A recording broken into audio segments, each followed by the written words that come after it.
भारत में तेल और गैस का कहर फैल गया। मोदी हुकूमत और अवाम तेल की बूंद बूंद को तरसने लगे और उस पर अमेरिका ने भारत पर बड़ी पाबंदी भी लगा दी। आमिर रजा से इस बारे में बात करते हैं। आमिर भाई, कुछ दिनों के लिए अमेरिका ने पाबंदियां हटाई थी कि आप रशिया से खाम तेल ख़रीद सकते हैं। वो पाबंदियां दोबारा लगा दी हैं। वो दोबारा लगने के बाद अब भारत रशिया से तेल नहीं ख़रीद सकेगा। आबरा हरमज़ भी बंद है, वहाँ से उसको तेल नहीं मिल रहा।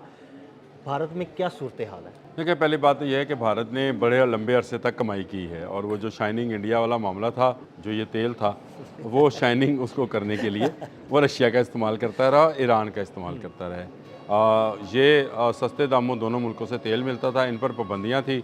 ये पाबंदियाँ जो हैं वो ख़त्म की जंग के दिनों में, जब तेल का क्राइसिस आपने हमस बंद होने से पैदा हुआ, तो अमेरिका ने कहा कि आप रशिया से तेल ले सकते हैं और ये लाखों बैरल तेल था जो भारत की ज़रूरत के मुताबिक है, क्योंकि भारत दुनिया में आबादी के लिहाज से सबसे बड़ा मुल्क है। लेकिन इसके बावजूद रशिया से तेल लेने के बावजूद उसके तेल और गैस की ज़रूरियात पूरी नहीं हो रही थी। देखें, भारत में गैस का कोई कुदरती गैस हाँ मौजूद जी, नहीं है, जिसको बिल्कुल हम नहीं कहते मौजूद। हैं कोई कुआँ नहीं है, कोई आम उनका फहम अपना कोई ज़ुबान में जिसको ज़ख़ीरा हम नहीं है। सुई गैस कहते हैं ना, उनके वहाँ पर वो एक मक्का फुट भी नहीं है। बिल्कुल। हमारे पास तो करोड़ों मक्का हाँ फुट का तो जी, कल ही मिल गया, लेकिन उनके पास वो गैस नहीं है। उनके लिए मजबूरी ये है कि उन्हें गैस बाहर से ही लेना पड़ती है और वो ही ख़रीद कर वो अपने चूल्हों में सिलेंडर्स में भर कर चलाते हैं। अब वहाँ पर मीलों लंबी लाइनें हैं। राशन बंदी कर दी गई है, ना सिर्फ गैस पर बल्कि पेट्रोल पर भी। और जो दूर दराज इलाके हैं वहाँ तो कहत साली का बिल्कुल ऐसे मामला ही। है। जैसे लोग पानी की बूंद बूंद को तरस रहे हैं, तो आपने लफ्ज़ सही इस्तेमाल किया कि मोदी इस वक्त तेल की बूंद बूंद को तरस रहा है। लेकिन मेरा ख्याल है कि वो ज़्यादातर उसको तो जो है जो फ़ायदा मिल रहा था वो रशियन ऑयल का मिल रहा था, क्योंकि ये सस्ता मिलता था। आपको याद है डोनाल्ड ट्रंप ने ये कहा था कि ये करते ये हैं कि रशिया से सस्ता तेल लेते हैं, उसको रिफ़ाइन करते रिफाइन हैं करते हैं अपने मुल्क और में, रिफ़ाइन करने के बाद ये महंगे उसको दामों बेच देते हैं आलमी मार्केट में। आलमी मार्केट में बेचते हैं। तो ये एक इन्होंने एक नया कारोबार शुरू कर रखा था ईरान और रशिया से। और ये इस वक्त सिर्फ ईरान इसकी ज़रूरियात का 11% पूरा कर रहा था इस जंग से पहले। इसके अलावा रशिया भी था। ईरान से ये चोरी छुपे, यानी ये आप समझ लें कि ईरान को भी किसी और वाया से, ये वाया मुझे तो पता है, लेकिन अगर आप कहें तो मैं आपको बता भी सकता हूँ। ये मुत्तहिदा अरब अमारात का एक वाया था जहाँ पर पेमेंट्स जो थी डिलीवर की जाती अच्छा, थी और तेल और तेल ईरान जो से था जाता था। ईरान से जाता था। सही। ये एक और वॉइस है, यानी एक ऐसा डिलीवरेंस का सिस्टम था। इसमें 11% से ज़्यादा का तेल जो था यहाँ से, और 13% से ज़्यादा, ये मैं आपसे कहा था ना कि 10% बहुत बड़ा परसेंटेज होती है। आप याद रखा करें ये बात, ये निकल जाए ना बीच में से हाँ तो जी। हमें पता चल जाता है कि यार वो एक बड़ी चीज़ गई। अब ये मामला हुआ है कि वहाँ पर इस वक्त तेल और गैस का बहरान है और आने वाले दिनों में वहाँ खाद का बहरान पैदा होने लगा बिल्कुल है। आपने इनकी बिल्कुल। खाद सारी की सारी आती है मिडल ईस्ट की ज़रिए से। अच्छा, और आपने और हरमज़ बंद है, आपने तो वो अमेज़न आगे खाद कैसे और उस जाएगी? पर उस पर यह है कि कल वाइट हाउस में जो मीडिया कॉन्फ्रेंस हो रही थी, वो जो कैरोलिन नाम है उनका, वो कर रही थी। वहाँ पर अमेरिकन जो सेक्रेटरी ख़जाना है, उन्होंने भी वो जो है की प्रेस कॉन्फ्रेंस में हिस्सा लिया और उन्होंने ये कहा, स्कॉट बेनेट नाम है उनका, उन्होंने ये कहा कि जनाब हम पाबंदी दोबारा लगाने जा रहे हैं और इसमें भारत समेत बहुत सारे मुल्क मुतासर होंगे। देखें, सिर्फ भारत इनसे तेल नहीं लेता था, रशिया से और ईरान से बहुत सारे बहुत ममालिक सारे ममालिक मुस्तफ़ीद तेल होते लेते हैं, थे। जिनमें चीन भी शामिल है। इन पर हम पाबंदियाँ आयद करने लगे हैं। इसके बाद वहाँ पर एक मातम की सी सूरत हाल है। इतनी बड़ी आबादी, जो कि अरबों की आबादी, अब तो ये कहना चाहिए सवा आमिर भाई तो पहले ही बड़ी मुश्किल का शिकार है। पेट्रोल पंप से बड़ी-बड़ी लाइनें लगी हुई हैं। हत्ता के गैस की भी बहुत बड़ी लाइनें हैं। हत्ता के मुर्दे जलाने के लिए उन्हें गैस नहीं मिल रही। नहीं मिल रहे उनके। हाँ, वो इन्होंने नए इंसोनेटर्स हाँ जी, बनाए थे बिल्कुल नए दरियाओं के किनारे बनाए पे थे थे, और वहाँ पे मुर्दे जलाए वहाँ जाते थे। जलाए जाते हैं, लेकिन वहाँ पर भी उनको लिए गैस, वो भी उसमें गैस जलती है।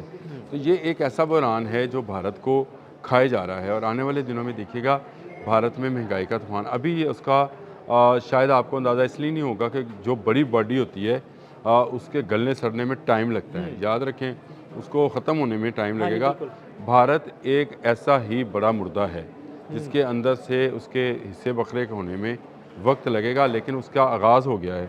ऊपर से ये तेल और गैस का बहरान जो है, ये इनको खाए जा रहा है और आहिस्ता आहिस्ता वहाँ पर महंगाई का तूफ़ान जो है वो आता चला जाएगा। देखें, उसके दो बड़े माखज़ जो हैं, तेल और तवानाई के दो बड़े माखज़ जो हैं, ईरान और रशिया थे, दो नुकसानात होंगे। एक तो वहाँ के लोगों को गैस और तेल नहीं मिलेगा, और दूसरा भारत जो ज़र मुबादला चोरी छुपे साफ़ करके तेल बेच रहा साफ था, करके वो पैसे बाहर कमा रहा था, वो वो भी भी नहीं ख़त्म मिलेगा। हो गया।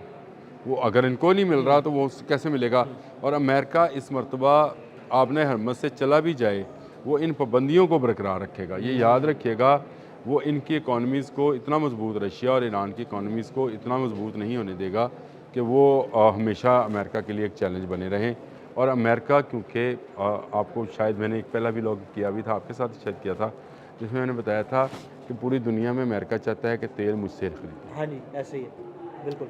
देखें जिस तरह से तेज़ी के साथ दुनिया अल्टरनेट्स की तरफ जा रही है, अभी आपके यहाँ पर भी आपको बाकी बाइक्स के साथ बहुत ज़्यादा आपको इलेक्ट्रॉनिक हाँ जी, स्कूटीज़ नज़र हाँ आना जी, शुरू हो गई इलेक्ट्रिक हैं, स्कूटीज नज़र आनी और शुरू हो आपको गई, गाड़ियाँ इलेक्ट्रिक भी बाइक्स भी आनी शुरू, इलेक्ट्रिक गाड़ियाँ आना आने शुरू शुरू हो हो गई गई। हैं। तो ये लोग दुनिया अल्टरनेट पे जा रही है, तो इसका मतलब ये है कि जो हम फॉसल फ्यूल से बिजली बनाते थे, आज हम उसको सोलर से बिजली बना ऐसे ही रहे है, हैं। बिल्कुल ऐसे ही। जब लोग अल्टरनेट पे जाते हैं, और या भाई मैंने भी सोलर लगवा लिया। माशाल्लाह मुबारक हो आपको, मुबारक हो जिसने सोलर लगवाया जी, हमने तो नहीं लगवाया। देखिए अमीर लोग लगवा लेते हैं। मैं तो तंग आया हुआ था बिजली के भारी भरकम बिलों से, मैंने भी सोलर नहीं, लगवा लिया। अमीर लोग लगवाते हैं, हम जैसे गरीबों को कौन पूछता है भाई।